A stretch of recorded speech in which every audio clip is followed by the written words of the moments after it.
What's up guys, Logan here with Apparition Group, and today I'm going to be doing a video that a few of you had asked for through Instagram, and that is what goes into a go bag, bug out bag, however you want to call it.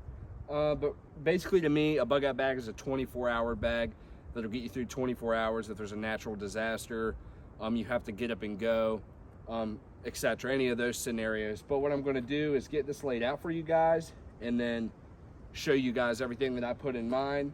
I don't usually keep one on hand. I always have my gear, kit, weapons, ammo, and everything ready to go. But I usually don't have a bag ready for it. But with everything going on in the world, I'm not saying that I'm a doomsday prepper, but it's definitely good to stay prepared and be ready in case you do have to get up and go. You have to protect your family, etc., etc. So yeah, let me go ahead and get all this laid out for you guys, and then we'll continue the video from there. As you guys can see, I have everything laid out, and like I'm saying, this is a very minimal 24-hour kit. Just a 24-hour go bag to help you get back home in case, let's say you're stuck in your car, something like that. What you don't see here is a weapon and ammunition, and that's because I'm always carrying, so I always have my gun in my truck. So most people, when they go somewhere, you're going to have your daily carry weapon with you and some ammo. That is with me. It's just not in the bag because that's something I keep out, because that is my number one go-to tool that I want on me for my personal defense and the defense of my family, friends, whoever I'm with, the team.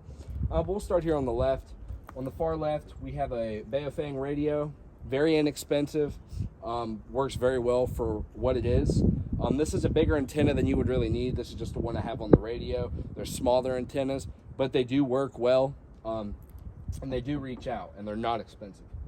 You're going to want to have a light, so just a nice LED, a bright flashlight. I keep this one on me. This is a Bushnell, good brand, good light. Always have some cash on you.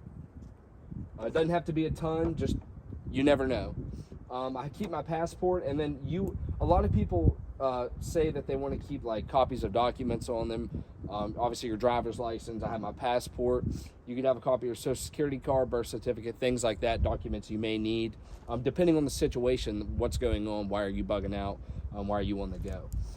A knife with some paracord wrapped around it, you can never go wrong. You always need a knife. It's a vital tool, paracord.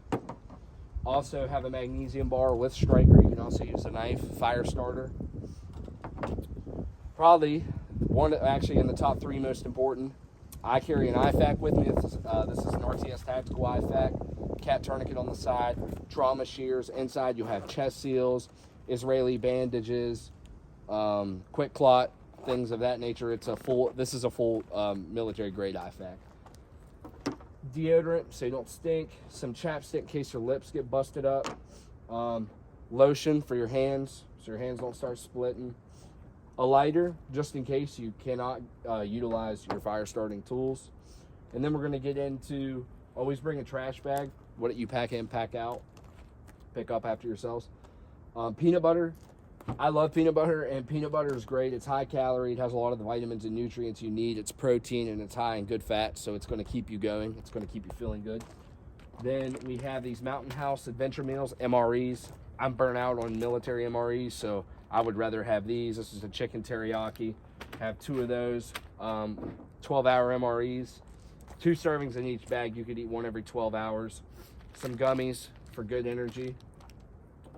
G-Shock watch. Have a watch with you. I don't wear a watch anymore because we all have smartphones, but you never know what the case could be that you need a watch, so a watch is a good tool to have.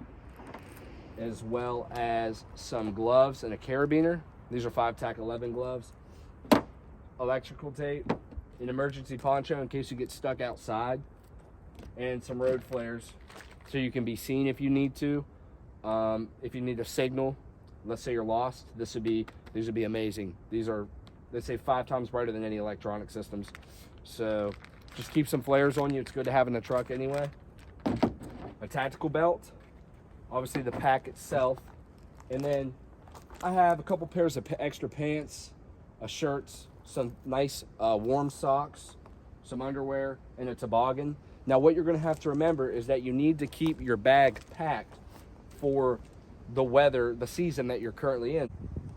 Here's just a close-up for you guys so you can see some of the things I was showing up close in case you want to find new items to add to your own go bag.